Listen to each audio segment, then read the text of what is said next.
Merci de m'accueillir pour faire cette introduction sur l'IA et les indépendants. Donc, en un mot, je vais me présenter. Donc, François Tourette, ça fait à peu près 25-30 ans que j'anime la communauté des responsables achats de prestations intellectuelles dans les grands groupes. Donc, j'ai vu depuis 3 décennies, effectivement, le monde des achats de prestations intellectuelles évoluer. Donc, le monde des prestations intellectuelles, depuis une trentaine d'années, a quand même pas mal changé. Et je voulais commencer par ce slide pour vous expliquer un petit peu, vous donner un état des lieux du marché des prestations intellectuelles. Parce que c'est un monde qui a évolué, qui est assez complexe et qui a changé ces dernières années, effectivement, avec le Covid, qui a accéléré un certain nombre de transformations.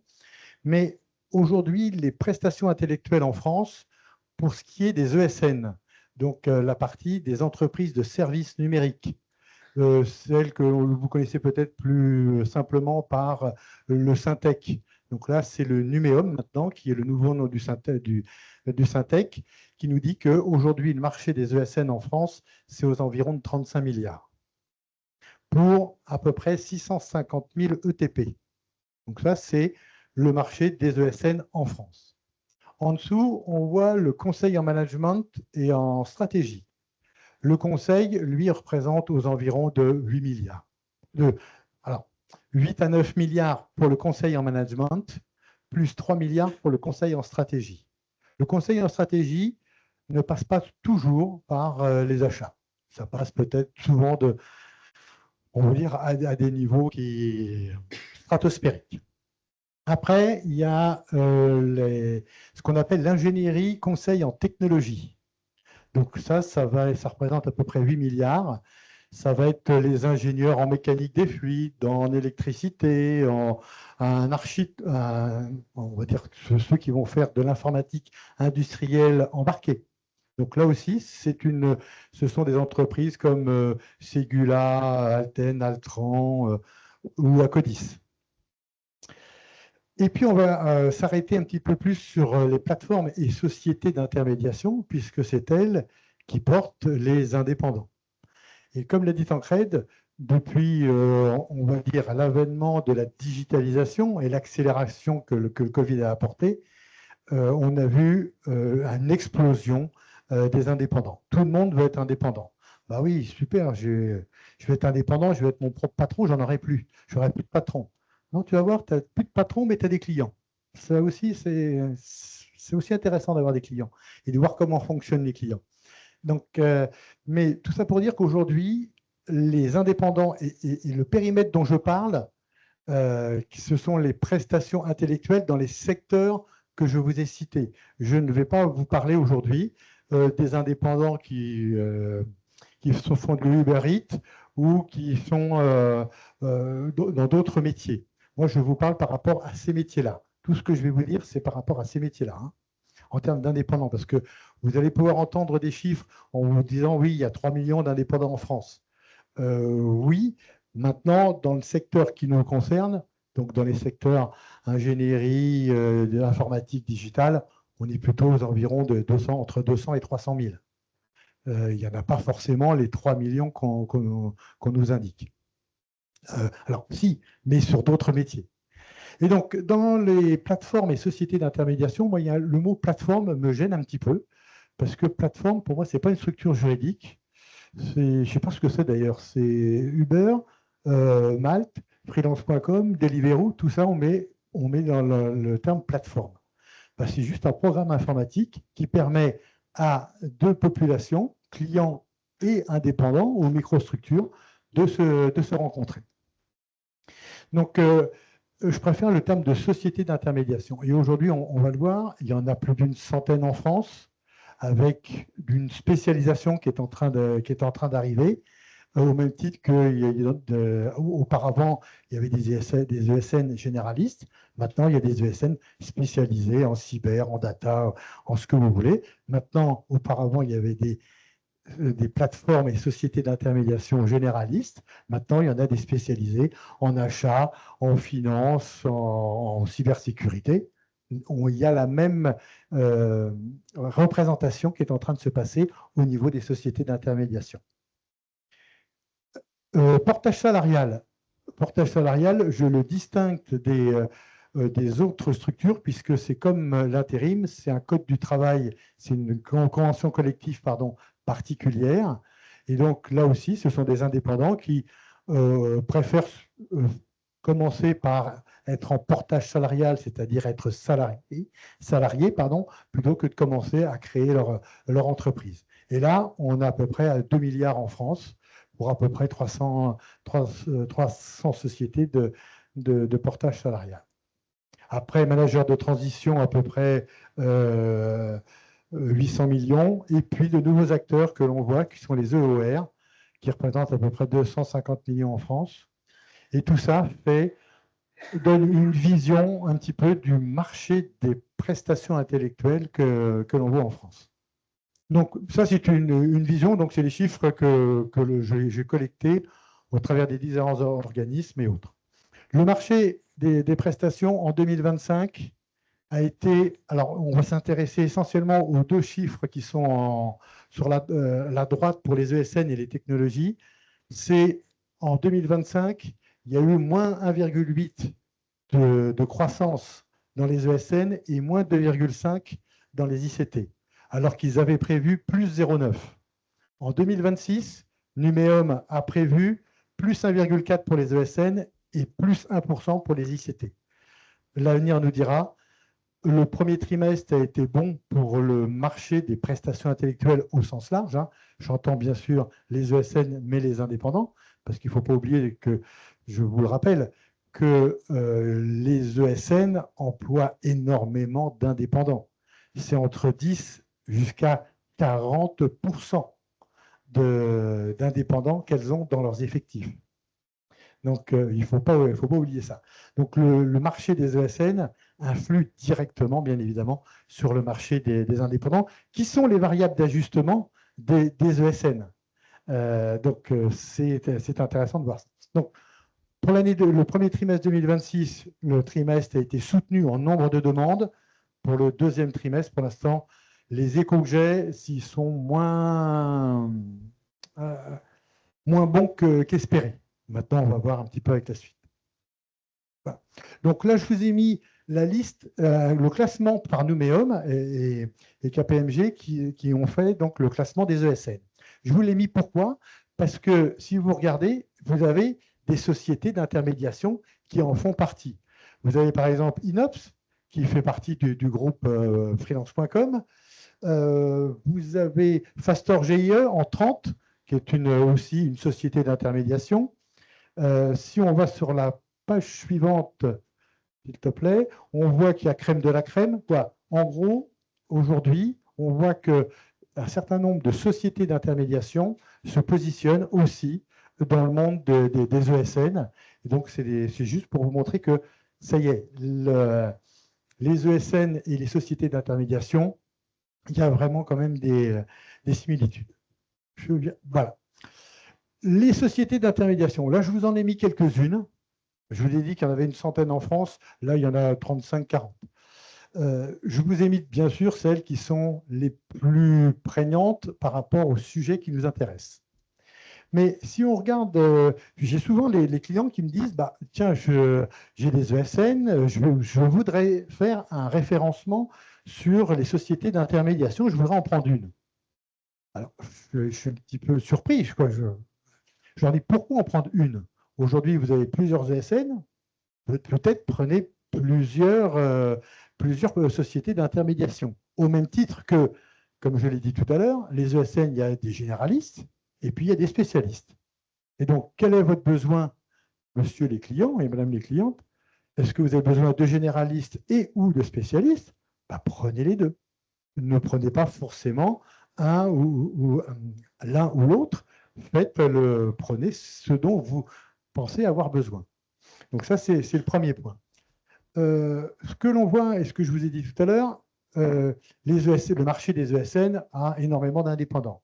Aujourd'hui, il y a un énorme, en 2020 jusqu'à 2024, énormément de sachants des ESN se sont mis en indépendants. Et donc, ces ESN ont vu leur chiffre d'affaires, entre guillemets, leurs produits, donc les consultants s'échappaient. Et ils avaient du mal à recruter. Donc, qu'est-ce qu'ils ont fait pour une majorité, pour un grand nombre? Ils ont créé leur propre plateforme. Et là, si vous regardez au milieu, il y a un logo qui ressemble Biteam, qui ressemble peut-être à Devoteam. Vous avez eSupplier qui fait partie du groupe Ascensi. Vous avez, il y en a encore un ou deux autres qui sont. Yabacap a créé sa propre plateforme, Deloitte a créé sa propre plateforme. Chacun, Alten a créé Castor. Beaucoup de SN ont créé leur propre plateforme pour capter ces sachants qui partaient en indépendant et pour continuer à les capter. Donc, on voit que dans cette multitude, et quand je montre ça aux acheteurs, ils me disent « Ouais, mais c'est compliqué de trouver la plateforme qui nous convient. » Mais en discutant avec les indépendants, ils ont la même problématique. Sur quelle plateforme je vais? Et là aussi, est-ce que je vais sur un Malte, un freelance.com, qui sont plutôt des plateformes très généralistes, où il y a tout, ou est-ce que je vais plutôt sur un Yogosha ou un Yalink, où il n'y a que de l'ingénierie, ou un Inoa, un Twinits, pardon, qui ne fait que des achats? Donc là aussi, la difficulté des clés de lecture pour aussi bien les acheteurs que pour les indépendants est un petit peu compliquée pour trouver la bonne plateforme. Ce que l'on voit aussi, vous voyez, il y a SIT, et puis elle n'est pas là, mais il y en a d'autres. Ce que l'on voit aussi, c'est qu'aujourd'hui, les grandes sociétés d'intérim, Adecco, Hays et autres, se positionnent aussi sur ce domaine-là. Parce qu'un grand nombre d'intérimaires qui, on va dire, ont un bagage significatif, ne veulent plus forcément rester intérimaires et veulent passer en indépendant. Et donc, c'est aussi une partie de leur business qui s'en va. Donc, ils veulent essayer de récupérer ce business. Parce que des intérimaires, ce n'est pas des indépendants. Alors, on parlait d'IA, parce que c'est quand même aussi le sujet. Donc, l'IA, on est bien d'accord, ça change le monde, je ne vais pas vous raconter, vous le savez mieux que moi. Aussi bien que moi. Donc, par contre, quels sont les usages de l'IA dans les achats de prestations intellectuelles au sens large, que ce soit pour les indépendants ou que ce soit aussi pour les fonctions achats. Donc ça, c'est dans l'étude que l'on réalise tous les ans. On réalise une étude, et cette année, c'est effectivement l'impact de l'IA dans les achats de prestations intellectuelles. Donc, dans cette étude, on a interviewé à peu près 70 responsables achats et on leur a demandé quels étaient les usages qu'ils avaient de l'IA. Alors, on voit qu'il y en a un grand nombre qui utilisent Copilot pour faire leur mail. Et puis après, il y en a un peu moins qui regardent pour faire de la veille, parce qu'on en parlait tout à l'heure à Caroline. Vous n'avez pas le temps de faire de la veille, vous êtes harcelé au téléphone. Donc, quand vous cherchez une compétence, certains utilisent l'IA. Analyse de synthèse des offres. Et c'est énormément utilisé dans les codes des marchés publics, puisque je vous rappelle, code des marchés publics, lorsqu'il y a un appel d'offres, il est public par définition, et vous recevez des centaines de réponses qui font chacune des centaines de pages. Avant l'IA, c'est un petit peu compliqué. En tout cas, ça prend du temps. Maintenant, les fonctions achats et les directions achats s'organisent justement pour analyser et dépouiller ces offres de prestations. Assistance à la négociation. Là aussi, on commence à avoir des utilisations ponctuelles d'assistance à la négociation. Évaluation des fournisseurs. Ça, c'est relativement facile.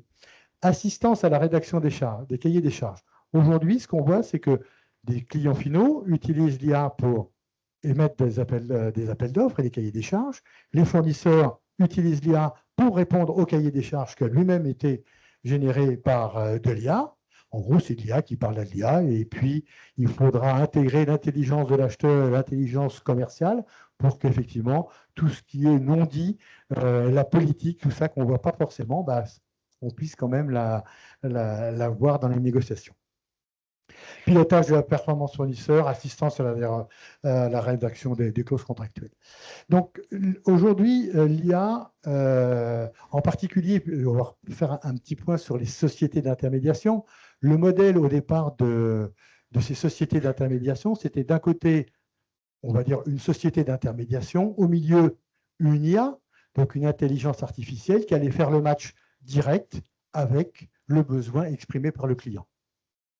Ça, c'était la promesse, et c'est la promesse. Alors, je dirais, ça marche, ça dépend des profils que vous cherchez. Si vous cherchez un photographe, ça marche très bien. Le client dépose un besoin, l'IA fait sa petite tambouille, et puis ça vous sort le bon profil. Maintenant, si vous cherchez un directeur de mission pour aller travailler en Ouzbékistan sur la centrale nucléaire, je ne suis pas sûr que l'IA vous trouve la bonne personne directement. Je pense que oui, il y aura toujours le besoin exprimé par le client, il y aura toujours une IA, mais ça sera un ingénieur d'affaires qui lui-même, ça sera une IA, mais un ingénieur d'affaires qui lui-même utilisera une IA pour répondre aux besoins et trouver la bonne compétence, et il ira la chercher dans son vivier de consultants.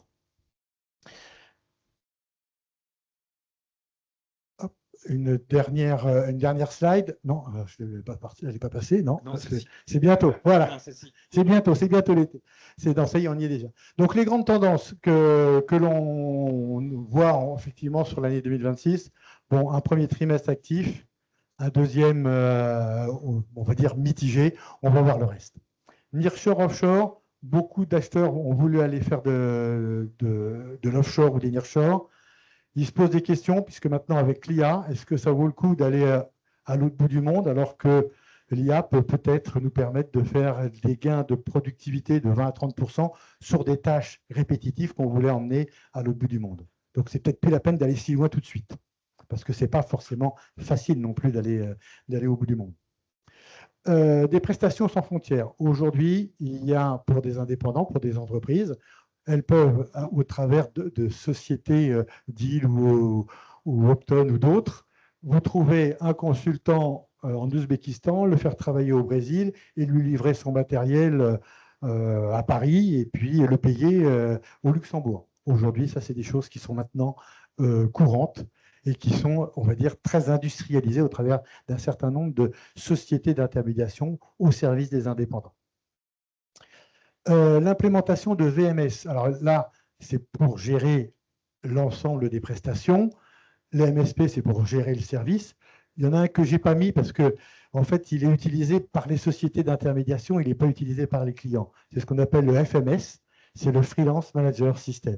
C'est des outils pour gérer les indépendants. Donc, toutes les sociétés d'intermédiation dont vous avez vu les logos tout à l'heure, aujourd'hui, ont développé leur propre outil. Certains vous le proposent aux clients, d'autres pas.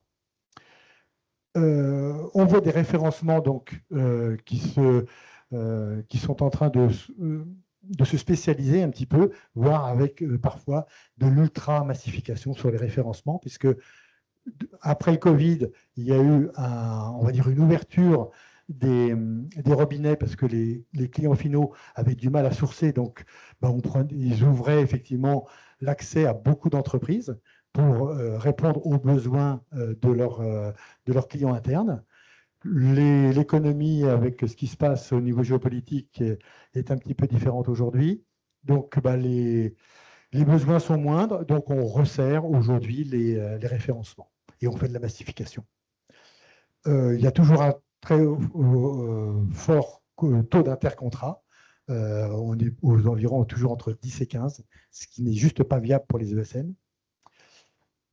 PwC a lancé cette année des prestations de conseil sans consultant. Donc voilà, c'est le monde qui change. Ça veut dire quoi? Ça veut dire qu'ils mettent à disposition 25 000 agents qui mettent à disposition contre un petit peu d'argent quand même, qui ont été développés par leurs 125 000 consultants. Et ils proposent ces agents, et maintenant, ils proposent un de leurs modèles économiques qui les fait ne pas s'écrouler, c'est de former les clients à l'utilisation de ces agents. Donc, c'est la formation de tous les agents qui sont en train, qu'ils ont mis à leur disposition et qu'ils ont fait depuis 3 ans. Parce que ça fait 3 ans qu'ils construisent cette offre. Ce n'est pas en 3 minutes qu'on va qu'on va se former sur et être capable de faire des bons agents. Et puis, bien sûr, les achats, ils ont toujours, les acheteurs sont des gestionnaires de risques, hein, risques financiers, opérationnels, et un certain nombre de choses. Et bien sûr, ils intègrent aujourd'hui l'IA Act, parce qu'on parle de l'IA, mais il ne faut pas oublier qu'il y a l'IA Act qui met un certain nombre de règles dans l'utilisation de toutes les IA possibles et que chaque prestation, on doit déclarer effectivement si on utilise de l'IA. Voilà ce que je voulais vous présenter en. Je ne sais pas si je suis dans les temps ou si ça a été. Question. Il y aura une question. Bon, donc c'est déjà pas mal. Et donc, j'entends la question du coup. Voilà, c'est dans la slide. Je pense que c'était la 5. Oui, je pense que c'est celle-ci. Donc, qu'on me dise là si je me suis trompé. C'est quel est le périmètre de France. C'est France. Ça, c'est uniquement, exclusivement le périmètre France. Je ne sais pas si dans la salle, il y a une dernière question. Eh bien, écoutez, merci. Et puis donc, je vous souhaite un bel été. Merci. Alors, bonsoir, mesdames et messieurs. Écoutez, bienvenue. Maintenant, nous allons passer à peut-être la 2e ou la 3e séquence de cet événement. Je suis Anna Semedo, je suis la responsable du cycle IA de l'Institut G9+. Et donc, je vais avoir le plaisir d'animer cette table ronde, ou alors en ligne, je ne sais pas comment, comment le dire. Avant toute chose, donc, je vais présenter peut-être dans l'ordre, comme ça, ce sera plus facile. Donc, Christophe, je commence par vous. Christophe Blancard, qui est catégorie manager de prestations intellectuelles IT chez BPCE, donc la banque populaire, caisse d'épargne, achats et services. À côté de Christophe, Caroline Le Serre, aussi acheteuse. Donc, on a voulu venir avec le poids des achats parce qu'effectivement, on vient d'entendre une présentation. Merci beaucoup, François, parce que ça nous éclaire vraiment bien d'un point de vue macro. Et nous, maintenant, on va descendre dans l'aspect micro. Donc, Caroline Le Serre, qui est responsable du pôle prestations intellectuelles et prestations intellectuelles informatiques chez BPCE, achats et services également. Tiziri, après je vais accélérer parce que voilà, Tiziri Ahmed, donc responsable programme IA chez Aegis, qui est une entreprise d'ingénierie. Donc là, on est passé du côté des acheteurs de prestations qui sont dans le métier. William Reva, qui est Head of Digital and Data for Large Customers. Donc, c'est chez Engie, donc les grands clients acheteurs d'énergie. Claire Lebars, vous êtes CTO de Malte. Et Isabelle Ponce, donc COO du programme de transformation groupe IA de Soprasteria. Donc, à la fois des acheteurs métiers et des vendeurs. Des quoi, tu dis hein? Des builders. Allez. Donc, aujourd'hui, nous allons plutôt parler d'achat de prestations intellectuelles, vous vous en doutez, de plateformes, de cabinets d'indépendants, puisque l'organisation part des indépendants, mais par la mise en perspective que nous a donnée François, on voit aussi qu'on n'est pas là en train de parler vraiment que du sujet, même s'il a terminé par PwC, mais la question qu'on va se poser, ce n'est pas la question est-ce qu'on va disparaître, est-ce que l'IA va nous remplacer, qu'on va être au service de l'IA. On va plutôt se positionner sur quand on achètera des prestations intellectuelles, est-ce qu'on achète du temps humain? Est-ce qu'on achète une capacité augmentée, une personne, des méthodes, des outils, des agents, un brain, une responsabilité, des garanties? Et c'est au travers, donc justement, de cette palette très variée d'intervenants qu'on va pouvoir se poser la question. Et donc, on va commencer d'abord par la question vraiment des achats, ensuite par le matching et l'accès des compétences, et ensuite l'indépendant augmenté, sans qu'on passe déjà aux agents, mais les agents en feront partie. Et après, on terminera par les garanties qu'il faut justement pour que ça fonctionne. Et j'espère qu'on aura le temps, après ça dépend si on est bavard ou pas, de vous donner la parole pour peut-être un petit débat justement sur ce sujet de l'indépendant augmenté. Donc peut-être pour commencer, je vais m'adresser aux acheteurs, puisque c'est eux le nerf de la guerre. Aujourd'hui, quand vous achetez une prestation intellectuelle, qu'achetez-vous réellement? Est-ce que vous achetez du temps? Est-ce que vous achetez une compétence, une marque, une responsabilité contractuelle, une garantie de résultat? Qu'est-ce que vous achetez en réalité?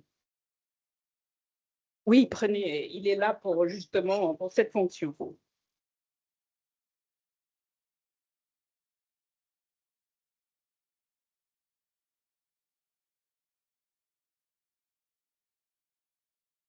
Ah, c'est bon, parfait. Alors, je dirais, on achète tout au final, mais concrètement, ce qu'on achète dans les faits, c'est du...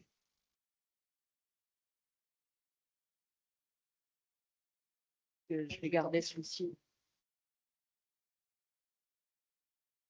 Là, c'est bon, là, c'est bon. Mais ce qu'on achète concrètement, aujourd'hui en tout cas, c'est du temps et une compétence. Donc, ce qui est important pour nos métiers à date, c'est d'avoir un profil pour un temps donné, pour réaliser des tâches plus ou moins définies, en tout cas sur la partie de notre travail avec les indépendants. Donc, mais on achète aussi côté achat, et ça, c'est un point important, en tout cas dans la banque, hein, ça c'est très important, la sécurité contractuelle. Et donc, c'est pour ça que de notre côté, travailler en direct avec des indépendants, ce n'est pas possible. Donc, on a vraiment tout un, on va dire, tout un cadre contractuel, un cadre réglementaire qui va se renforcer encore plus avec l'IA, avec l'utilisation de l'IA. Peut-être laisser la parole. Non, effectivement, en complément de ce que tu dis, c'est vraiment la partie contractuelle est très importante, aussi bien pour nous sécuriser aussi bien pour sécuriser le groupe, les PCE ou une entreprise de manière globale, mais aussi la société. C'est en là qu'effectivement les sociétés d'intermédiation ont tout leur rôle. C'est effectivement, ça peut paraître un peu aberrant de se dire pourquoi on ne signe pas en contrat directement, mais le risque porté en fait n'est pas à la charge effectivement du groupe bancaire, mais effectivement plutôt à la société d'intermédiation pour que si demain une mission s'arrête, voilà, l'indépendant ne soit pas dans une difficulté en direct. Donc, c'est ces sujets effectivement contractuels qui sont primordiaux. On va avoir les sujets de taux de dépendance économique, voilà, tout un cadre, on va dire, de due diligence, comme on dit souvent, qui est très important. Donc, la partie contractuelle, pour moi, effectivement, est primordiale, et aussi la notion de capacitaire. Et on rentre effectivement après, peut-être plus dans le détail, sur les sujets de référencement, pour avoir le bon panel au bon endroit, au bon moment. François disait tout à l'heure, on a des référencements qui sont généralistes, spécialistes, voilà. C'est tout le travail de l'acheteur de répondre aux besoins des métiers au travers effectivement d'un bon calibrage, une bonne catégorie en tout cas d'achat sur ces métiers-là. Oui, mais du coup, concernant l'indépendant, il est livré un peu à Malte. Et est-ce que c'est le référencement? Qu'est-ce qui est important quand vous achetez? Puisqu'ici, on se pose la question de prestations fournies par des indépendants. Qu'est-ce que vous, en tant qu'acheteur, vous voyez quand on vient vous proposer quelque chose? Est-ce que c'est les référencements? Est-ce que c'est la confiance d'une plateforme comme ça? Qu'est-ce qui fait? Il y a plusieurs sujets. On peut parler effectivement du portage, où là, effectivement, les métiers ont une connaissance en direct, effectivement, avec l'indépendant. Mais au travers des référencements qu'on met, nous, en place, typiquement, on met en place la possibilité des ESN d'intermédiation de effectivement faire du sourcing au même titre qu'une ESN. Et donc là, ce qu'on va venir chercher, c'est l'expertise de niche, plus particulièrement sur ces sujets-là. Effectivement, ce qu'on recherche au final, c'est une compétence, c'est ce que je disais. Donc, que ça passe, nous, par une ESN directement ou par une plateforme d'intermédiation, à la limite, à partir du moment où elle est référencée, et bien évidemment que les tarifs sont cohérents. Désolé, on ne se refait pas. Nous, c'est complètement transparent. Donc, si vous voulez, nous, ce qu'on recherche, c'est une compétence, que ça soit dans une ESN en direct, en CDI, ou via un indépendant. Merci. Donc, peut-être maintenant, venons au métier. William, vous, chez Engie, vous êtes passé de la régie souvent donc là côté DSI, il y a un cheminement qui se fait vers le retour du forfait, qui traduit peut-être un changement de logique, moins acheter une présence et davantage acheter un résultat. Je ne sais pas si c'est ça, dans ce passage de régie à forfait. Et avec l'IA, qu'est-ce que ça va changer dans le type de compétences, des compétences hybrides, métiers, IA? Qu'est-ce que ça produit dans cette évolution déjà de la régie au forfait, et aujourd'hui quand même la régie, et puis les compétences? Alors, ça, effectivement, c'est la définition presque d'un forfait d'acheter un résultat. Si on sait le faire un peu plus, c'est quand on est un peu mieux capable de définir ce résultat, et c'est pas toujours simple hein, dans nos métiers de savoir à l'avance et de savoir cadrer quel va être vraiment le résultat qu'on attend, combien de temps on pense que ça va nous prendre et comment on l'évalue. Et donc, plus on est capable de faire ça, plus on est capable effectivement d'acheter du forfait plutôt que de la régie. Ça reste un défi et ça reste des choses qui se font très progressivement. Est-ce que l'IA change grand-chose à ça? Aujourd'hui, je suis pas certain. Je pense que le plus gros de ce travail passé de la régie au forfait, il est encore une fois vraiment chez nous et dans notre capacité à définir clairement un besoin qui est très cadré. Par contre, effectivement, ça peut permettre dans des prestations au forfait, peut-être de mieux les maîtriser en termes de coûts, en y passant un peu moins de... Parce qu'au final, même si c'est un forfait, hein, ça reste du temps, en y passant un peu moins de temps. Donc ça, c'est peut-être un aspect. Et puis après, il y a aussi le fait que nous-mêmes, quand on est sur de la régie, nous, on met nos propres moyens IA à disposition hein, des personnes qui viennent chez nous passer du temps. Donc, on peut augmenter aussi comme ça les personnes, on va dire, qu'on fait venir, qu'elles soient indépendantes, qu'elles soient d'une ESN. Je suis assez aligné avec ce que disent mes collègues des achats. Nous, en tant que métier, on ne fait pas vraiment cette différence. On va chercher des savoir-faire, des prestations, et qu'elles viennent de salariés, d'indépendants ou d'autres choses. Quand la compétence est là, c'est ça qu'on va regarder en premier. Et qu'est-ce qui va permettre justement de pouvoir faire du forfait et de définir le résultat? Est-ce que c'est des compétences chez vous qui sont nécessaires? Est-ce que c'est l'interaction? Et est-ce que là, l'indépendant par rapport à l'ESN, est-ce qu'il y a une différence? Je pense que vraiment le premier travail, il est chez nous. C'est notre effort de clarté, de cadrage, de discussion. Je pense que c'est mon travail de discuter avec mes interlocuteurs métiers, d'être très clair sur ce dont ils ont besoin. Et une fois que j'ai fait ça, de pouvoir faire la demande d'achat. Donc le premier besoin, si on veut acheter du forfait, il est plutôt chez nous. Après, la capacité à exécuter ce forfait-là, je pense que ce qu'on achète aussi, c'est souvent la preuve que les gens ont déjà fait ce genre de choses. Et donc ça, est-ce que c'est un indépendant qui l'a fait une fois, deux fois, trois fois et qui va pouvoir me rassurer sur le fait qu'il sait le faire? Est-ce que c'est un cabinet de conseil qui a des consultants qui l'ont fait plusieurs fois et qui me disent, même pas une personne, mais moi, c'est l'expertise de mon cabinet. À la limite, d'où que vienne cette réassurance, tant qu'on l'a, c'est probablement dans cette direction qu'on va aller. Une petite dernière question qui vient de l'échange qu'on avait eu. Tu m'avais parlé du besoin d'avoir des compétences hybrides IA métier et qui aujourd'hui sont un peu difficiles à trouver. Est-ce que tu peux nous en dire un peu plus de ce besoin et de comment, dans la salle aussi, on peut contribuer, puisqu'il y a l'expérience qui peut aussi aider dans ce sens-là? C'est sûr qu'aujourd'hui, à chaque fois qu'on fait une demande de prestation, moi, ça fait partie des choses qu'on évalue, j'allais dire, dans tous les candidats qu'on voit, c'est leur appétence à l'IA et leur capacité à travailler avec ça, à utiliser ces outils. Par exemple, ça nous arrive d'avoir besoin de développeurs. On va aujourd'hui privilégier un développeur qui est déjà familier de Copilot, qui sait aller plus vite grâce à ces outils, à quelqu'un qui le découvre ou qui n'a peut-être pas eu l'occasion de le pratiquer. C'est des choses qu'on va regarder. Et donc, tout ce qui est fait pour développer ce genre de compétences, de savoir-faire, finalement, comment au quotidien, chacun d'entre nous peut s'accélérer avec l'IA, c'est des choses, effectivement, auxquelles on est attentif. Merci. Maintenant, on va faire un saut dans le sourcing et chez Malte. Donc là, je sais que vous avez développé des tas de choses et que c'est très efficace avec 1 million d'indépendants, c'est ça? Donc, c'est une autre dimension. Le sourcing et le matching donc, ne sont pas seulement un gain de temps. Ici, pour vous, c'est donner aussi au manager client la possibilité lui-même d'avoir une flexibilité qui va jouer aussi dans son efficience, dans tout son travail, de mobiliser le bon consultant au bon moment. Donc, qu'est-ce que l'IA change vraiment dans ce sourcing matching, dans la vitesse de sourcing, dans la qualité de sourcing et dans la capacité à formuler le besoin? Oui, tout à fait. Ça fait longtemps qu'on a mis du machine learning, puisqu'avant, on ne disait pas IA dans comment on match d'un côté 100 000 entreprises avec 1 million d'experts indépendants.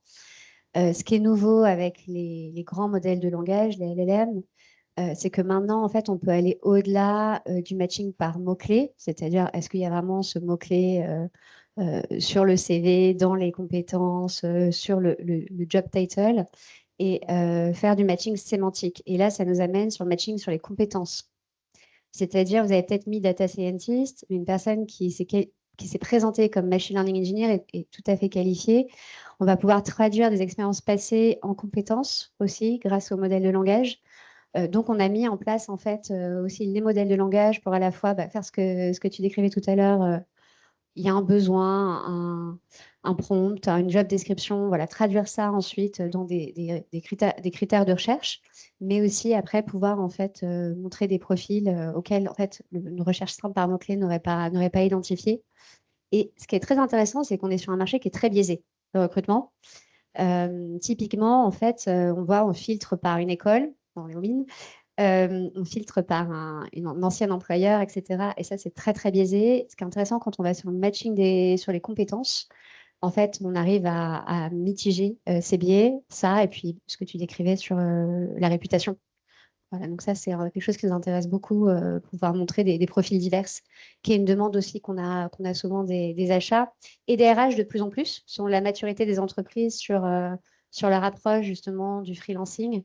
On a vu l'étape 1, elle était vraiment comment j'optimise mes coûts, parce que ça peut être très cher de passer justement par l'intermédiaire d'une ESN qui reste très, très valable dans plein de cas. Et puis, j'ai un congé maternité ou autre et je veux quelqu'un sur le court terme. En fait, j'ai vraiment un manque de compétences. Et donc là, je vais aussi complémenter mon offre avec des indépendants. Maintenant, à l'ère de l'IA, en fait, on voit une stratégie totalement nouvelle des organisations qui est, on veut avoir de la liquidité d'expertise by design. L'intelligence liquidity, c'est-à-dire qu'avant, le différenciateur d'une équipe tech comme la mienne, c'était un peu la taille. Combien j'ai de gens à faire travailler, est-ce que c'est ça qui va me dire combien je peux faire de projets? Maintenant, en fait, c'est la capacité de l'organisation à aller trouver la bonne expertise au bon moment sur le projet. Et c'est là, en fait, où avoir une plateforme où on utilise la technologie pour aller très, très vite, l'IA, mais aussi les intégrations, parce qu'on parle de VMS, etc. Toutes ces intégrations-là, pour les grands groupes, parce que 80% de notre revenu, c'est les grands groupes, ça, c'est un gros différenciateur pour le manager qui a un besoin dans son équipe. Peut-être une illustration, on n'est pas préparé, mais une illustration avec vraiment le meilleur, sans nommer des entreprises, mais celles qui sont le plus en avance, que font-elles? Sans les nommer. Oui. C'est-à-dire pendant longtemps, d'ailleurs, Malte, on a grandi un peu bottom-up avec les hiring managers qui avaient des besoins. Et là, on a vu un pivot, en effet, post-Covid, sur l'approche des entreprises, sur les talents. Et les meilleurs, en fait, donc par exemple Schneider Electric, sur lequel je peux communiquer, en fait, le freelancing a été un des 3 piliers stratégiques de l'entreprise depuis 2024. Donc, c'est pour vous dire, en fait, la prise de conscience de l'importance, en fait, des talents, des indépendants, des experts dans leur transformation. L'Oréal aussi, le nombre de projets de transformation chez L'Oréal, aujourd'hui, on a plus de 400 freelances déployés chez L'Oréal, ce qui montre, en fait, l'enjeu pour eux, en fait, de pouvoir… Et bien sûr, il y a des ESN, il y a des cabinets, il y a plein d'autres choses chez L'Oréal. Par contre, il y a vraiment une compréhension RH plus achat, donc c'est vraiment le binôme qui marche très, très bien. Parce qu'en fait, on doit gérer des talents, leur onboarding, offboarding, etc., la dynamique d'équipe, traîner les managers sur le risque de misclassification, bien sûr, il y a des solutions technologiques, mais aussi vraiment de forts enjeux humains et organisationnels pour que ça marche. Merci. Tiziri, donc chez Aegis, il y a eu là un mouvement qui était au moment de la transformation digitale il y a quelques années d'internaliser les compétences. Et là, aujourd'hui, on est dans le mouvement inverse. Je ne sais pas si c'est… parce que la prise de conscience qu'il est difficile de maintenir toutes ces compétences à jour en interne. Donc, est-ce que l'externalisation redevient donc une manière stratégique d'accéder aux compétences? Et du coup, aussi, qu'est-ce qu'on garde en interne? quel garde-fou on met en interne pour que la liquidité dont parlait Claire, ça n'aille pas? Ben, effectivement, nous, du coup, juste après le Covid, on a lancé un grand projet de transformation au sein de DGIS qu'on a appelé Together. Le premier réflexe qu'on a eu en tant qu'ingénieuriste, parce que nous, on conçoit des tramways, des métros, des ouvrages d'art, des autoroutes. Donc, on a des projets sur des temps longs. Donc, quand on a besoin d'une compétence dans ces métiers-là, de génie civil, d'architecture, d'ingénierie, on a le premier réflexe, c'est de recruter, c'est d'internaliser.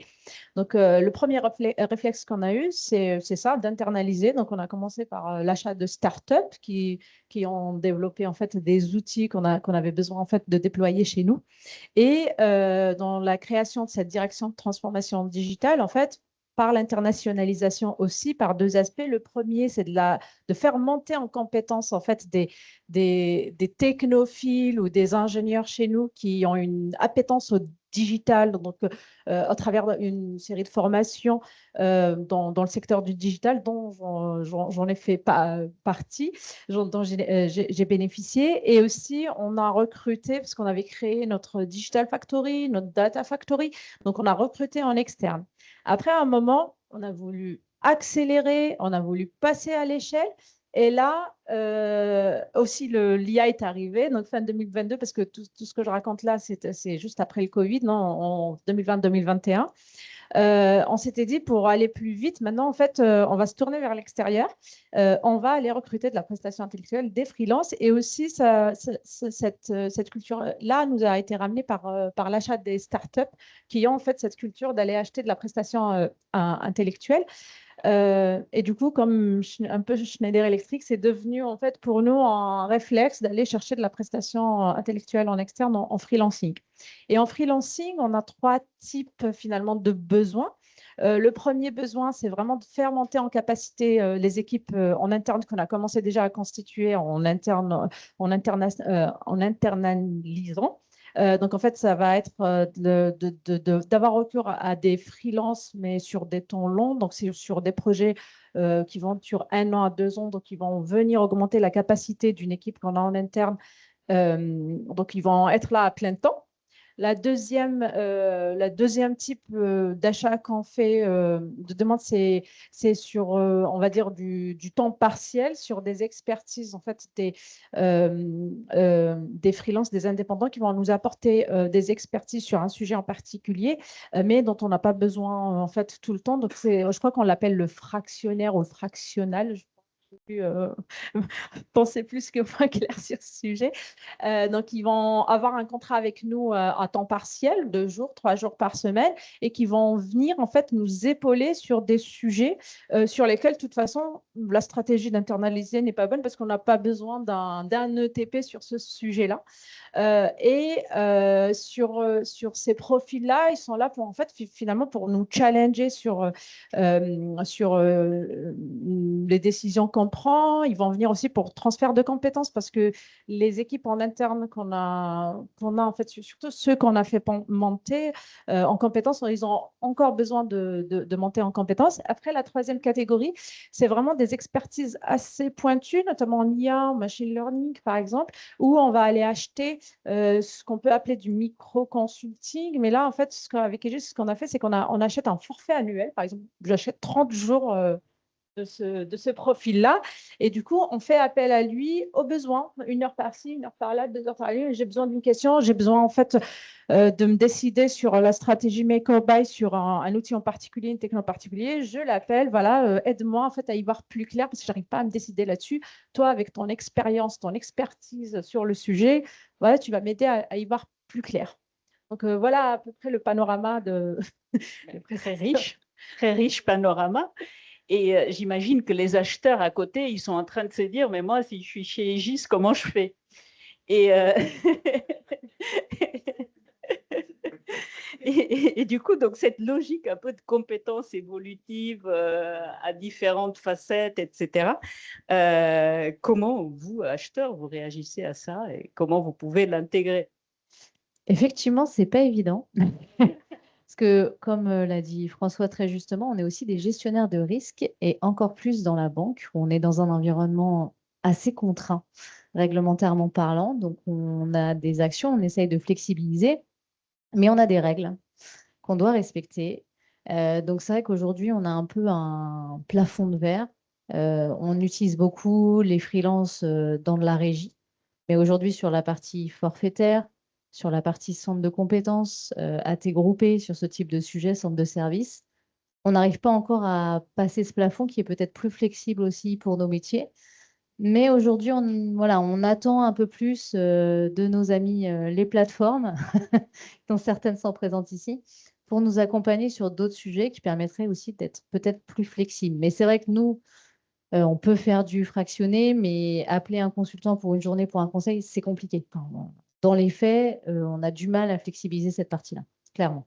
Voilà. Alors que nous, consultants, on attend ça. Oui, je comprends bien. Merci. Donc là, peut-être, on va passer à la troisième séquence, l'indépendant augmenté, le jumeau numérique, l'agent, le brain, voilà. Encore, créer plus de questions pour les acheteurs. Claire, on parle beaucoup d'IA agentique, mais elle recouvre plusieurs réalités. C'est-à-dire que c'est un agent qui fait du compte-rendu et après des agents beaucoup plus complexes, des agents internes, des plateformes, des assistants spécialisés. Pour les indépendants, comment vous voyez, ou pas, émerger quelque chose de structurant? On a parlé aussi du brain. Comment, expliquez-nous, à chaque fois que vous utilisez une expression, merci de nous expliquer de quoi il s'agit. Et donc, est-ce que dans ce brain où l'expert va consolider, qu'est-ce qui se passe déjà et qu'est-ce qui pour vous peut se passer aussi? Oui. Donc, si on refait 2022, fin 2022, démocratisation des grands modèles de langage, on voit une adoption très rapide de la demande des compagnies pour ce type de compétences. Ensuite, on a eu la phase RAG, c'est-à-dire je connecte ce modèle de langage à des documents internes pour qu'il soit plus pertinent, qu'il hallucine moins.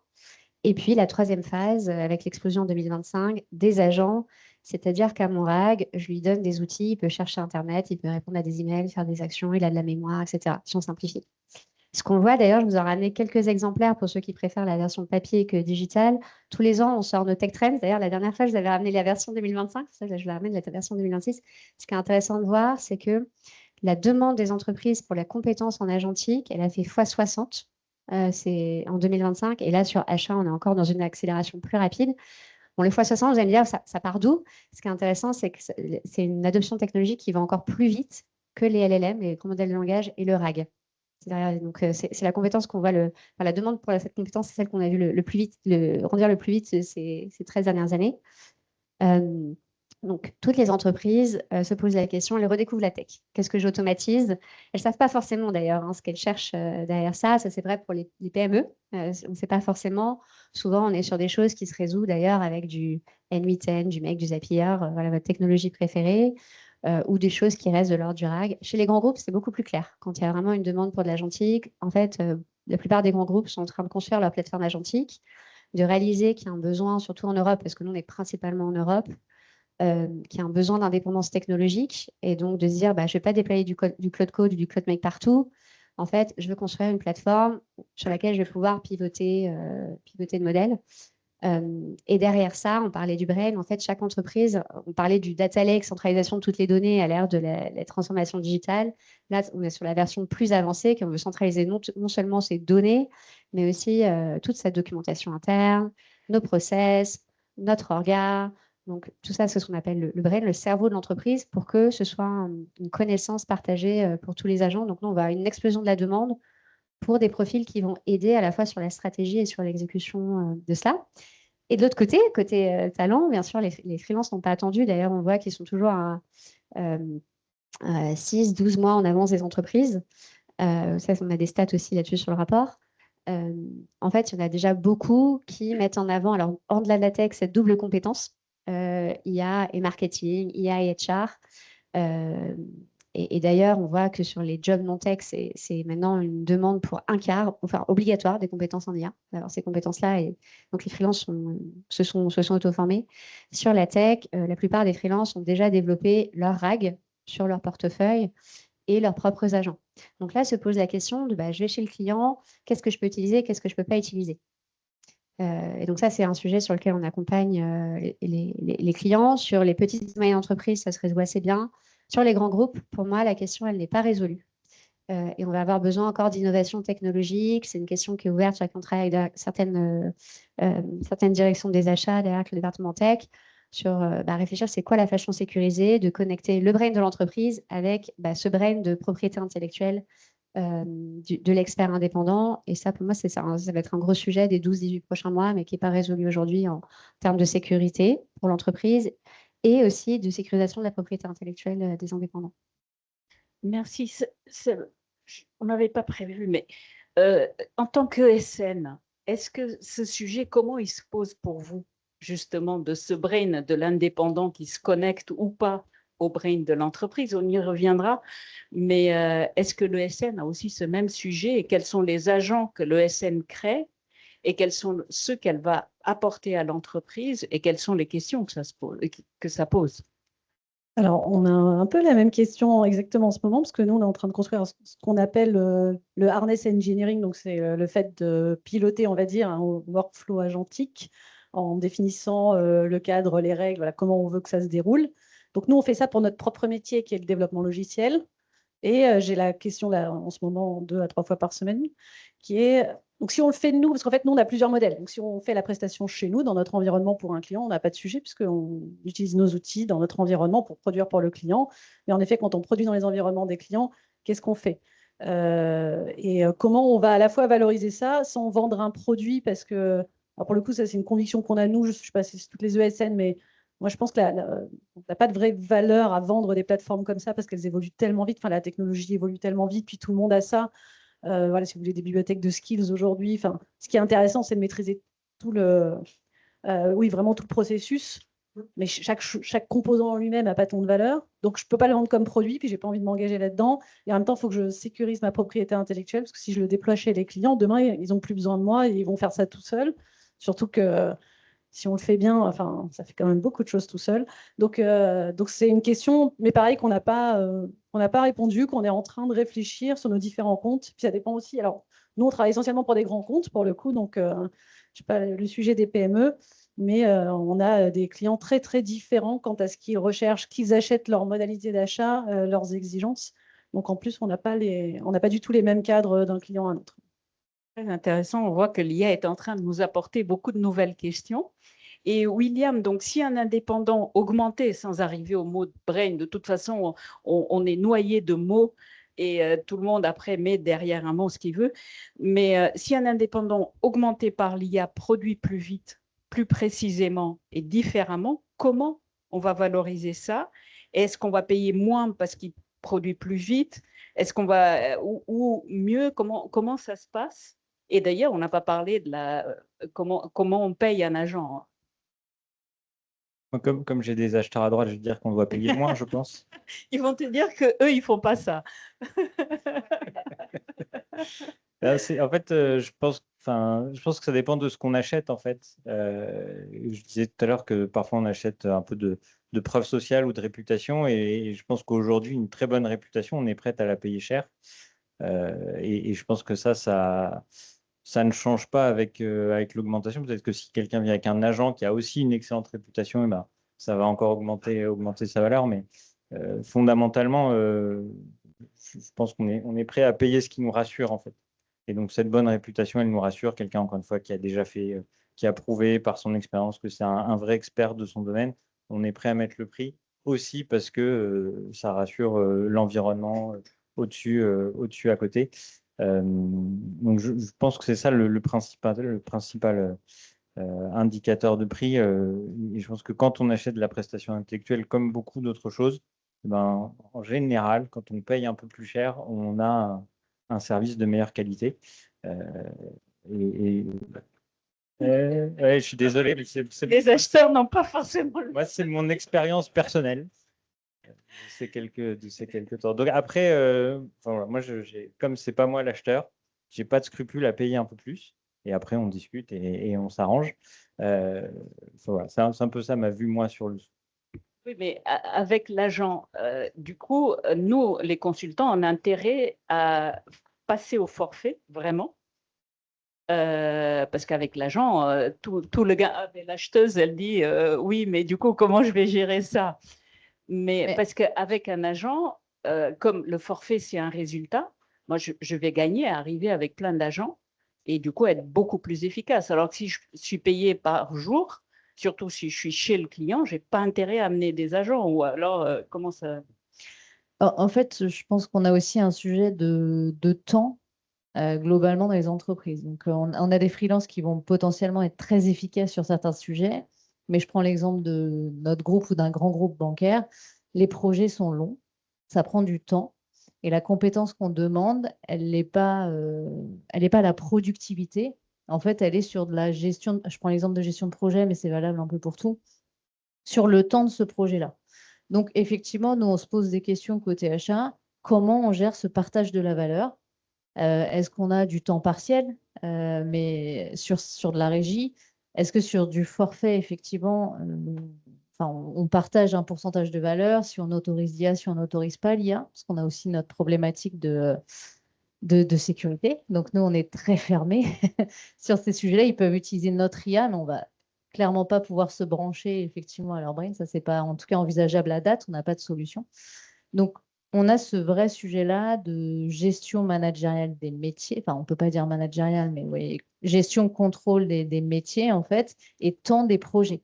Donc, comment on gère ce partage de valeur, c'est une question qu'on se pose, mais on n'a pas encore craqué le code, quoi. Si je… Effectivement, ça, je suis très d'accord.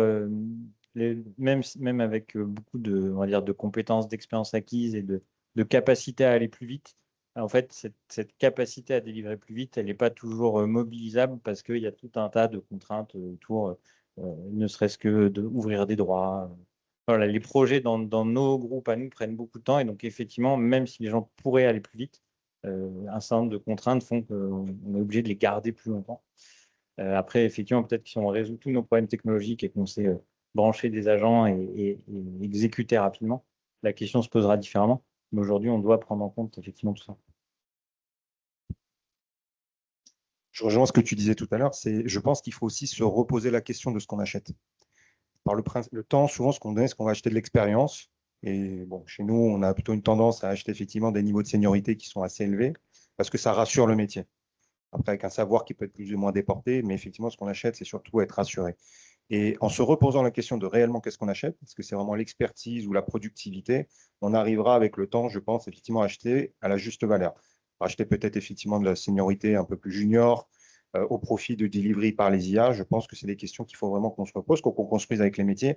C'est un vrai changement de philosophie, mais il faut qu'on se repose la question, sortir de ce schéma un peu de j'achète effectivement un niveau de seniorité assez élevé parce que je suis rassuré, je déporte le risque, c'est quelqu'un de senior, effectivement, donc c'est lui qui portera cette responsabilité. Il faut vraiment, je pense, collectivement changer ce mindset. Ouais. Et on aura à y gagner tous, parce qu'on va poser la question de la valeur, finalement. Oui. Juste rapidement, ce qu'on voit, nous, dans les données, c'est qu'avec l'IA, en fait, on a tendance à valoriser encore plus l'expertise humaine. Ça peut paraître paradoxal.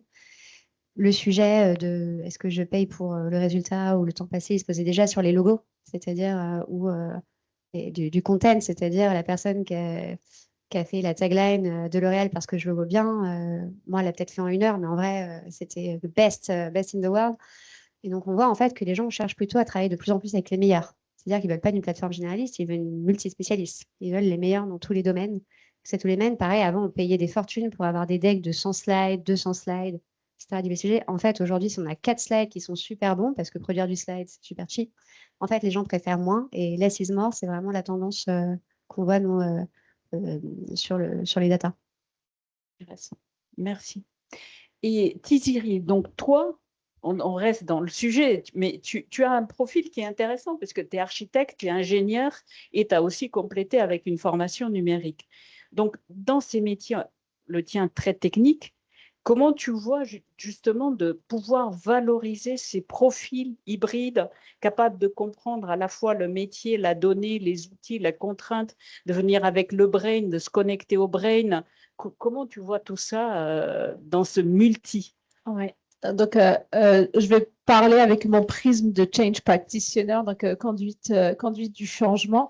C'est vrai que chez nous, chez Aegis, et peut-être même dans d'autres boîtes, ces profils-là hybrides qui viennent des métiers et qui sont rajoutés en fait des compétences en IT, en développement, dans toutes les technologies finalement, se sont avérés en fait des profils clés dans notre voyage de transformation digitale et du coup de transformation IA. Pourquoi? Parce qu'en fait, ils ont construit ce pont en fait entre les métiers avec les contraintes opérationnelles, les contraintes terrain, et leurs contraintes projet et le pont avec l'IT qui est en fait un autre jargon, en fait, c'est l'architecture, les outils, les plateformes. Donc, on n'a pas forcément en fait le même jargon. Rien que le mot projet, en fait, a des réalités totalement différentes entre le métier quand il dit projet et l'IT quand il parle de projet. Donc, ces profils-là hybrides, en fait, ça a été le pivot, en fait, et finalement le pont ou la charnière en fait entre l'IT et le métier pour conduire en fait la transformation. Et dans cette hybridation, en fait, finalement, dans l'achat de la prestation intellectuelle, en fait, on cherche cette hybridation.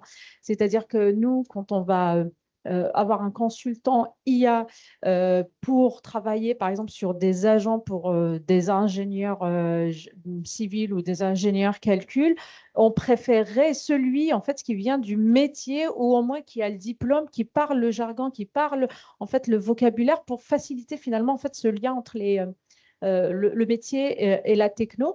Et finalement, en fait, on fait les deux. Et pour l'IT, on va aller faire de la pédagogie pour les métiers pour qu'ils comprennent finalement les contraintes technologiques. Là, vous parliez de sécurité.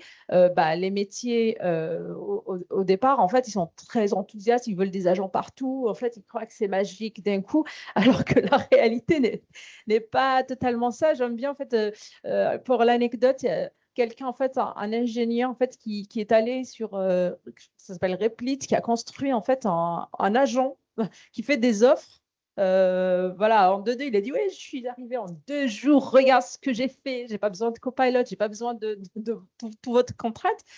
Mais quand on vient lui expliquer, attends, OK, peut-être tu penses à l'échelle individuelle pour toi, pour ta productivité. Mais nous, ce qui nous intéresse, c'est la productivité à l'échelle de l'organisation, c'est l'efficacité à l'échelle de l'organisation. À partir du moment où on vient scaler, on vient passer à l'échelle, alors les contraintes, en fait, sont beaucoup plus complexes que ça. Donc, finalement, dans tout voyage ou projet de transformation, ces profils hybrides sont vraiment un pivot vraiment pour faire ce lien entre les deux rives pour faciliter cette transformation. Et donc, Isabelle, donc, face à ces indépendants augmentés qui cherchent, qui peuvent avoir plein de compétences, quelle est la valeur spécifique d'un cabinet, donc d'une ESN comme Sopra? Est-ce que c'est la force de frappe, la méthode, Évidemment, les acheteurs, ils sont toujours rassurés avec un Sopra, mais bon, ça, on va oublier. Mais donc, où va se jouer, là, tu rigoles, la différenciation d'un cabinet d'une ESN face aux indépendants? Alors, nous, en tout cas, la façon dont on l'aborde, c'est, comme je disais, on travaille surtout pour des grands groupes, donc qui ont des systèmes d'information complexes, des métiers complexes, des organisations complexes. Donc, on amène l'ensemble des compétences qui permettent du besoin jusqu'à la réalisation d'accompagner ses clients et qu'on surtout, nous, on a des équipes très dédiées quand même à minima sectorielles et en général même par compte. Donc, elles ont cette connaissance et donc elles ont quelque part pas ce temps de monter en compétences également qui fait la valeur. Donc, notre valeur, c'est notre proximité avec nos clients. Notre conviction, c'est qu'il faudra encore plus la renforcer, même si globalement, nous, on est plutôt une ESN qui crée beaucoup de proximité avec ses clients. Et c'est pour pouvoir les aider dans leur propre transformation au regard de leurs propres contraintes, parce que, on l'a dit, l'agentique de l'extérieur, c'est magique. Aujourd'hui, je veux créer un site Internet sécurisé avec l'autre code, c'est hyper facile à faire. Je veux aller intégrer des nouvelles fonctionnalités dans le moteur de scoring d'une banque, ça ne va pas être la même contrainte. Et encore plus entre la sécurité, le legacy, la personnalisation, la diversité des infrastructures, la compliance, il y a plein de choses. Donc aujourd'hui, notre valeur, nous, on considère qu'elle est là, de pouvoir les amener à faire ces transformations avec leurs contraintes actuelles, d'où ils partent actuellement. Après, la grande question, c'est est-ce qu'on aura encore un travail dans 4-5 ans? Mais pour l'instant, on a au moins travaillé sur cette transformation qui demande quand même de maîtriser beaucoup leur système d'information et leur processus métier. Oui, et donc, par rapport à cette maîtrise aussi, à la question de la propriété intellectuelle, il y a la question des données sensibles, des méthodes internes. Est-ce que là-dessus, une ESN face à des indépendants, est-ce qu'il y a un avantage ou est-ce que le sujet, par exemple, de la propriété intellectuelle, il se pose et on est encore à livre ouvert, quelle que soit la situation? Alors, je pense que le sujet de la propriété intellectuelle, il se pose. Après, ce que je disais, nous, comme on va aller traiter des contextes très spécifiques, ce qu'on se dit aussi, c'est que de toute façon, on va amener cette personnalisation de notre propriété intellectuelle pour des clients. Et après, une autre de nos avantages, c'est ce que je disais, c'est si on prend tout le processus de delivery, donc vraiment de l'expression de besoin jusqu'aux opérations. Nous, on a toutes les compétences partout, donc dans notre industrialisation de notre processus, puisqu'on est ensemble dans parler termes, mais la vraie transformation chez nous, c'est qu'on est en train d'industrialiser un métier qui aujourd'hui était très artisanal. Donc aujourd'hui, chacun, moi, je n'ai pas un architecte qui travaille de la même façon. Et nous, on est en train de poser un socle industriel, des outils industriels, mais quelque part, on va avoir cette force de production industrielle que n'auront peut-être pas forcément des indépendants pour aller adresser certains contextes, parce que je suis convaincue que les indépendants ont d'autres valeurs sur d'autres contextes. Et d'ailleurs, nous, on y fait appel aussi pour des expertises très pointues, par exemple. Je pense que Claire va nous dire, mais non, les indépendants, ils peuvent aller jouer sur ce même terrain. C'est juste ce qu'on voit dans les faits, en fait. La grande différence, je pense surtout aujourd'hui, par rapport à l'évolution du marché. Donc, nous, sur 1 million d'indépendants, je pense qu'il y a 800 000 qui sont enterprise ready, qui travaillent en entreprise sur les projets que tu décris. La grande différence, pour être complètement transparente, par exemple, sur Malte, il n'y a pas de garantie de résultat. Donc, je pense que c'est là où les sociétés de conseil, les ESN ont une offre très, très complémentaire. En fait, généralement, on va vouloir prendre le pilotage d'un projet de transformation s'il est externalisé via une société de conseil aujourd'hui. Donc, c'est pour ça qu'on a développé il y a quelques années une offre Malte Stratégie pour répondre à ce besoin, mais qui est très... voilà, on a 5000 consultants indépendants stratégiques qui vont amener ça. Mais aujourd'hui, quand on parle de freelance qui sont dans l'exécution, c'est très complémentaire, en fait, avec le cadrage, en fait, au niveau. Mais les mains, en fait, aujourd'hui, sont un mixte. On transfère le risque à l'ESN, du coup. Oui, et par rapport à ce qui était dit sur les modèles, alors c'est rigolo parce que tu disais le sujet du forfait est chez nous. Alors moi, je trouve que le sujet du forfait est chez nous, parce que nous, ce qu'on sait, c'est que nos investissements, l'IA, c'est quand même beaucoup d'investissements. Je pense même pour des indépendants aujourd'hui, mais encore plus pour nous. Il faut qu'on équipe tous nos développeurs, il faut qu'on leur apprenne à pas faire tout et n'importe quoi. Donc gérer la consommation de tokens actuellement, c'est quand même assez compliqué. Et ces investissements, nous, on est assez convaincus qu'on ne les récupérera pas en vendant de la régie, en vendant du time and materials, parce que je n'ai pas un seul acheteur qui est prêt à payer plus cher pour une même ressource, ce qui peut se comprendre. Donc nous, on veut plutôt aller vers de l'engagement de résultat. La complexité, c'est qu'en effet, tous nos clients ne sont pas toujours en capacité de dire quelle est la valeur qu'ils cherchent d'un projet. Mais on devrait se poser la question, et aujourd'hui, d'ailleurs, l'IA au regard de tout l'impact que ça a sociétal, environnemental, etc. On devrait vraiment se poser la question de la valeur que ça amène. Et nous, c'est vraiment le sujet qu'on essaie de développer, d'aller montrer qu'est-ce que ça va amener. Est-ce que c'est, pour l'instant, on est plutôt sur développer plus de fonctionnalités, mais à terme, on aimerait se dire, est-ce que ça a amené plus de valeur business, plus de satisfaction de l'utilisateur, plus de résultats, une amélioration, une réduction des incidents, des choses comme ça. Et pour nous, c'est là qu'on récupérera notre investissement, et pas en vendant, surtout nous, on a des contrats cadres extrêmement cadrés, ça fait répétitif, mais c'est le mot. Donc, le vrai sujet, c'est ça. Et c'est vrai que tu as raison, c'est nous, notre capacité, c'est de mettre tous les gens qui vont bien derrière un prix forfaitaire, et après, c'est de la gestion de risque pour le coup de notre côté. Peut-être un mot de la fin pour chacun. Est-ce que pour vous, pour que l'IA ouvre un marché plus favorable aux indépendants, quel est le changement prioritaire? Évidemment, la technologie est là, mais à côté, est-ce que c'est l'évolution des processus d'achat? Est-ce que c'est la montée en compétences en interne, chez des indépendants? Est-ce que c'est une montée en compétences collective?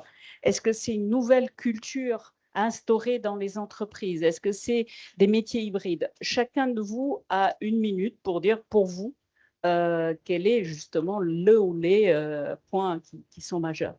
Oui, c'est peut-être un peu redit de ce que je disais tout à l'heure, mais effectivement, pour moi, il faut se reposer les bonnes questions. Est-ce que c'est finalement acheter mieux, mais en quantité moindre pour déporter les sujets? Il va y avoir à un moment donné aussi les questions de responsabilité va se poser quand on va avoir des problèmes de fuite de données, des problèmes de crash ou autre, et quand on est sur des agentiques. Tous ces sujets-là, il faut vraiment qu'on prenne le temps de bien se poser les questions. Et pour moi, c'est à mon sens primordial si qu'on construise avec les métiers cette vision de demain, en fait. Donc, toutes ces questions sont pour moi majeures. Je pense qu'effectivement, travailler avec des indépendants, ça pose plus de risques. On le voit, c'est ce que tu disais, Christophe, hein, sur la partie fuite de données, la responsabilité qu'on a derrière. Donc, ce qu'on recherche chez des indépendants, c'est maintenant, je dirais plutôt une triple compétence que juste une compétence hybride. La partie IT, la partie métier et la partie IA. Donc, je dirais que c'est ça plutôt qui va nous forcer, désolé, nous pousser à aller chercher des indépendants et des freelances parce que la compétence, elle sera là. On le voit déjà dans l'IA, effectivement, les indépendants sont plus en avance que certaines ESN dans les profils. Donc, il faut travailler sur ces compétences-là parce que c'est les 3 compétences qu'on va chercher dans la totalité de nos projets à venir, hein, clairement.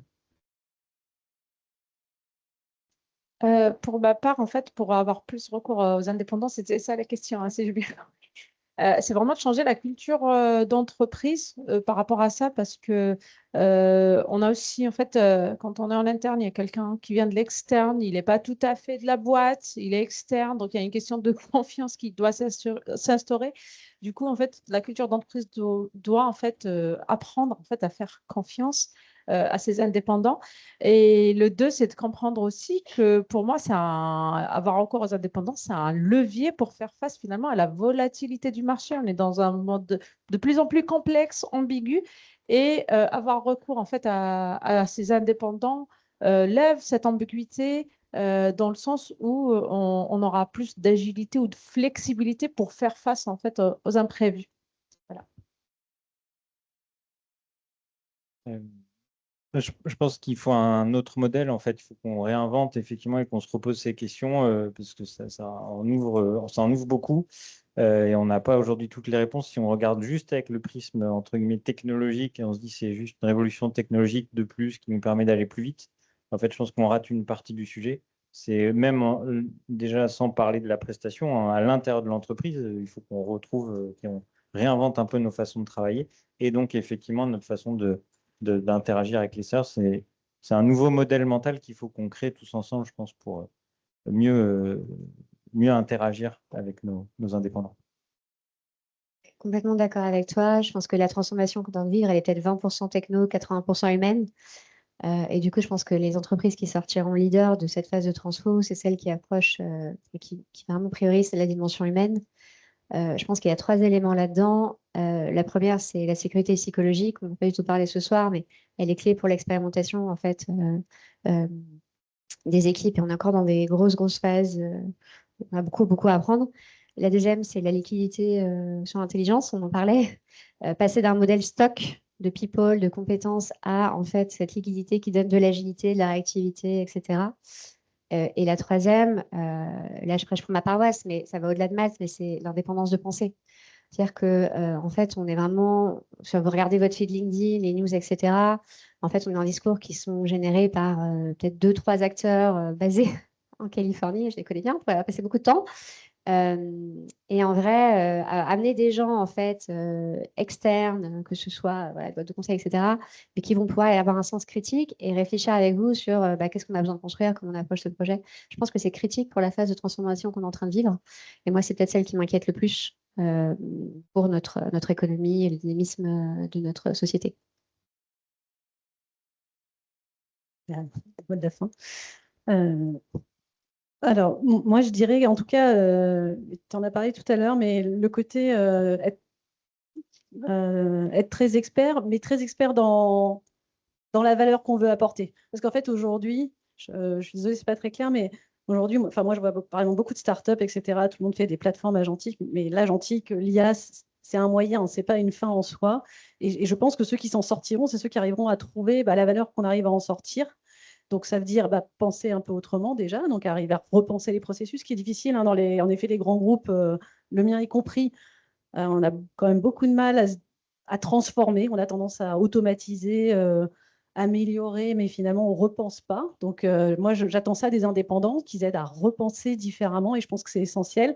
Et par contre, je pense que, et ça, c'est aussi ma crainte en même temps, c'est que je pense qu'on rentre dans une ère du service encore plus élitiste, c'est-à-dire qu'aujourd'hui, moi, on me dit toujours les jeunes, mais moi, je ne suis pas inquiète pour les jeunes, je suis inquiète pour ceux qui sont moyens. Parce qu'aujourd'hui, moi, je vois bien les meilleurs utilisateurs de l'IA, c'est les super architectes. C'est ceux qui savent très bien penser, conceptualiser un système d'information, parce qu'ils vont très bien savoir configurer leurs agents, les piloter, les gérer, construire le cadre. Et en fait, ils s'éclatent et ils deviennent de plus en plus indépendants d'avoir des besoins de beaucoup de développeurs. Et les jeunes, ça va être la même chose. Il va y avoir ceux qui seront super bons, qui vont très vite comprendre la mécanique, comprendre comment on peut l'utiliser.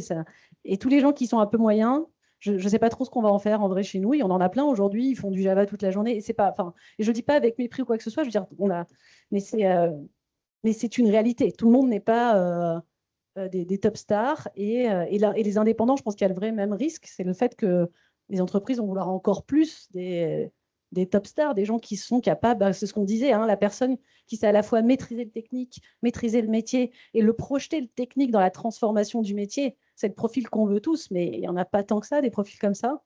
Et ça, pour moi, ça va être un vrai sujet. Et dans tous les cas, voilà, ça va être une grosse transformation et il faut se préparer à ça et être exigeant parce que autour de nous, les marchés sont exigeants. Et si on veut garder une patte européenne, si on veut garder une manière de fonctionner, certaines éthiques et valeurs, il faut aussi que du coup, on ait cette exigence dans notre façon de faire et de le transformer en bon sens. C'était un peu flou, mais... Non, c'est... Merci beaucoup.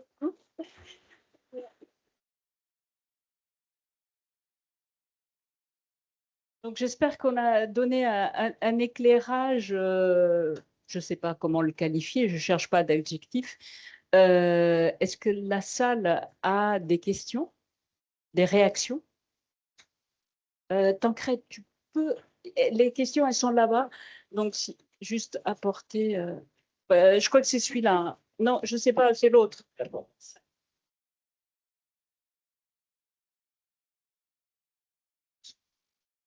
Merci Tancred.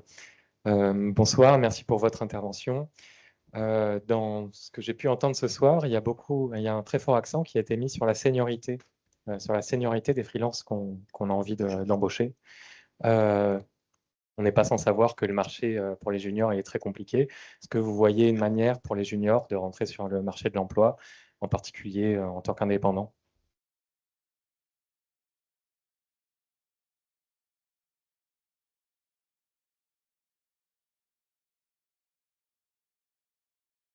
Ouais. Le marché des indépendants, de toute façon, en général, il est plutôt déjà senior ou très senior en moyenne.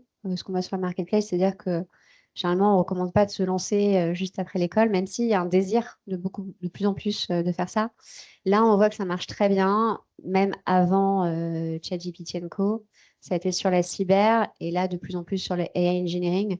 On voit en fait qu'il y a même un premium hein, des fois sur les jeunes et ça commence déjà en faisant un portefeuille en même temps que les études. Il y a des écoles d'ailleurs qui encouragent ça, notamment en cyber. Donc ça dépend des domaines.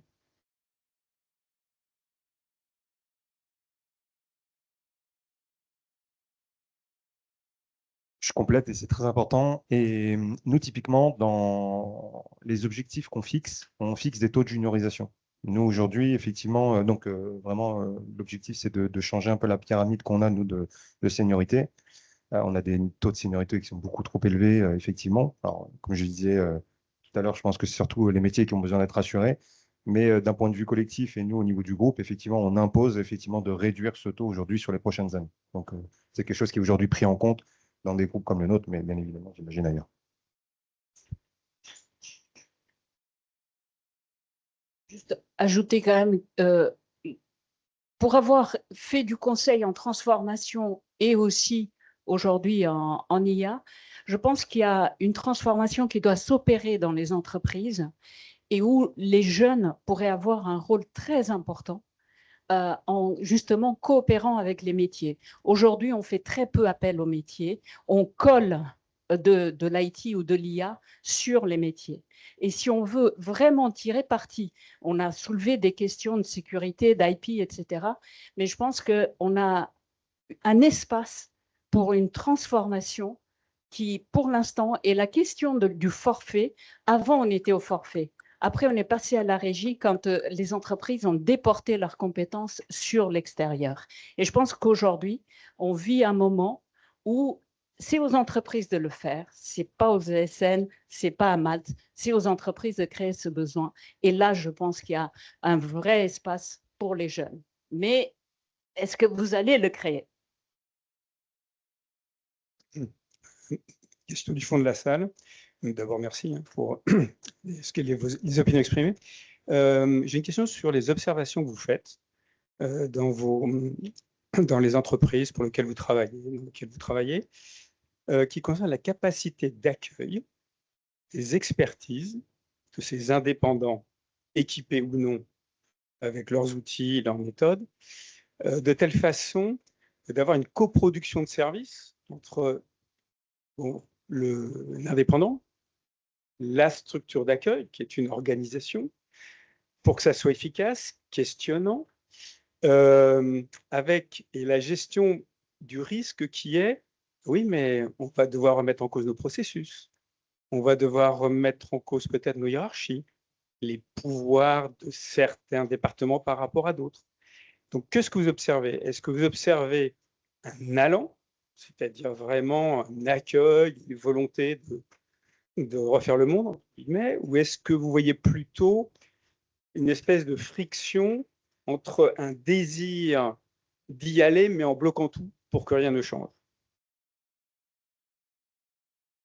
Alors, moi, je peux parler des clients que je vois, mais c'est des grands comptes, et c'est très variable d'une organisation à une autre, donc ça fait un peu réponse de Normand, mais il y a vraiment les deux. Il y a des organisations aujourd'hui, on voit, et d'ailleurs, souvent, c'est celles qui sont en retard quand même sur l'adoption et le déploiement de l'IA, qui sont très figées, qui ont beaucoup de mal à ne serait-ce que décider d'un cadre, d'accepter, etc. Mais à l'inverse, il y a des organisations, et même dans les grandes entreprises, qui ont très, très vite mis en place des gouvernances, changé les modes de fonctionnement. Et alors, je n'ai pas forcément le droit de citer les clients, mais on voit qu'il y a, et même des organisations où on ne serait pas attendu, des administrations publiques. Donc, il y a vraiment les deux. Donc, il y a des entreprises qui ont vraiment laissé cette place-là et qui repensent leur modèle, qui mettent beaucoup plus à plat les hiérarchies du fait de l'IA, nous, on voit en tant que prestataire. C'est ça que je disais, j'ai vraiment des discussions différentes d'une entreprise à une autre. Il y en a où on est vraiment sur de la co-innovation, on s'engage ensemble sur des projets. Finalement, on a investi des deux côtés. On sait qu'il y a un vrai risque que ça ne marche pas parce que c'est de l'innovation. Donc, moi, je constate vraiment les deux suivant les modèles. Et ce n'est pas lié à la taille ni le secteur d'activité. C'est vraiment une histoire de culture d'entreprise et de dirigeants.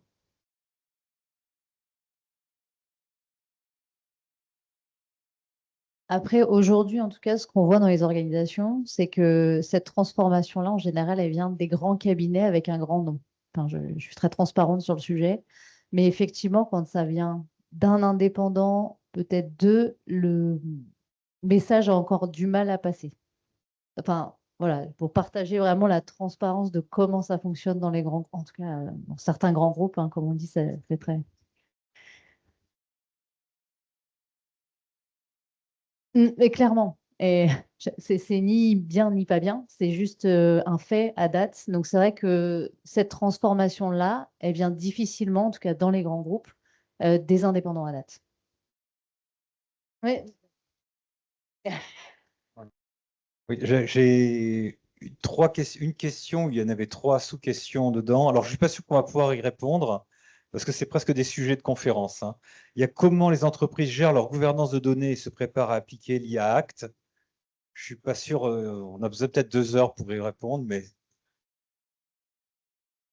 Rapport Maltech-Trend, on a plein de data là-dessus parce qu'il y a un boom de la demande justement avec les Act. Donc, si je ne me trompe pas, je crois qu'on a fait plus 60% en 2025 sur ce type de compétences. Donc, on voit que c'est un vrai sujet pour les entreprises, clairement.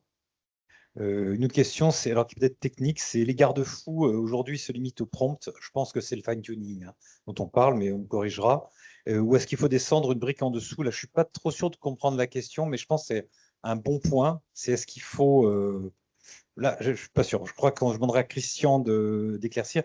Il y a une question piège, c'est quel est le TJM moyen aujourd'hui? Là, je me tourne pour François, est-ce qu'il a une idée du TJM moyen ou Claire? Ouais, bah pour nous, c'est autour de 600 euros. Ouais, mais Alors, pour faire quoi? Voilà. Non, mais c'est là où Mais c'est une moyenne. moyenne. C'est une moyenne, donc ça Il y a va, combien d'écart type? ça va de 250-300 à 2000. Nous, on a 80% qui vont être entre 200-300 et 800-1000. Et après, il y a vraiment le top du panier, ben, un ex-BCG entre 1000 et 2000. Je pense qu'on devrait peut-être parler plus de médian que de moyenne d'ailleurs. Ouais. Et Statistiquement. le médian n'est pas très loin d'ailleurs. Ah oui. Ouais, pareil, encore, on a toutes les datas en ligne par pays d'ailleurs, parce qu'il y a des différences. Toutes ces datas sont en ligne aussi. Là, dernière question. Parce qu'on a une contrainte horaire. Merci à tous pour ces propos, c'était hyper intéressant. J'aurais une question sur l'évolution des business models, parce qu'on a beaucoup parlé de régie versus forfait. Mais moi, dans mon entourage, je vois des indépendants qui facturent 3 clients par jour. On facture une journée parce qu'en fait, les clients ne voient pas qu'ils font le travail suffisant en une journée. Mais moi, je vois aussi des petits jeunes qui vont aller scraper de manière automatique les annuaires de commerce autour de chez eux, qui génèrent automatiquement le site internet de ceux qui n'en ont pas et qui appellent le commerçant en disant bah, moi, j'ai créé votre site, ça vous coûte 500 € si vous le voulez. Vous pouvez aller le voir à telle adresse, à telle URL. En fait, la production de la chose n'a plus aucune valeur et du coup, c'est juste je vous l'ai fait, si vous voulez, c'est 500 €, ça ne vous intéresse pas, ça ne vous coûte rien. Je vois même des indépendants mettre en place des systèmes accessibles via des MCP et qui commencent du coup à facturer sous forme de token. Donc on n'est même plus sur du TJM. Et en fait, il y a comme produire aujourd'hui des choses ne coûte quasiment plus rien. Je pense aussi que la réflexion du make or buy a complètement changé. Plutôt que de payer des millions à SAP en formation, en change management et compagnie, on peut se créer un outil custom pour au final beaucoup moins cher. Donc, qu'est-ce que vous voyez comme évolution de business model possible pour les indépendants et qui peuvent même peut-être aller se frotter à des sopra-steria en faisant des choses beaucoup plus étoffées qu'avant? Pour moi, ce que tu décris, c'est un peu plus proche de la gig economy. Et d'ailleurs, c'est le type de projet voilà, qui soit disparaissent, soit ont un nouveau modèle économique, on a un petit peu. Pour nous, c'est vraiment pas la majorité des projets parce que, en fait, toute la complexité, elle est de construire ça dans le contexte d'un grand groupe. Et en fait, faire une évolution d'une plateforme, même la partie MCP, tu as tout un enjeu de sécurité de plateforme, etc. En fait, ce qu'on paye, c'est cette expertise-là. Aujourd'hui, en fait, les large language models, ils sont entraînés, je pense, sur 90% de la data, parce que sur 10% de la data, parce que 90% de la data est privée. Elle est soit individuelle, et c'est une bonne chose, ou en entreprise. Donc, il y a toute cette phase de déploiement de l'IA, en fait, dans la data, dans la donnée de l'entreprise, qui a un marché qui est juste au début. Et du coup, cette expertise, en fait, faire un prototype ou un vibe coder un site web, ouais, c'est hyper accessible. Mais ce n'est pas ça que les entreprises cherchent aujourd'hui. Il me reste à vous remercier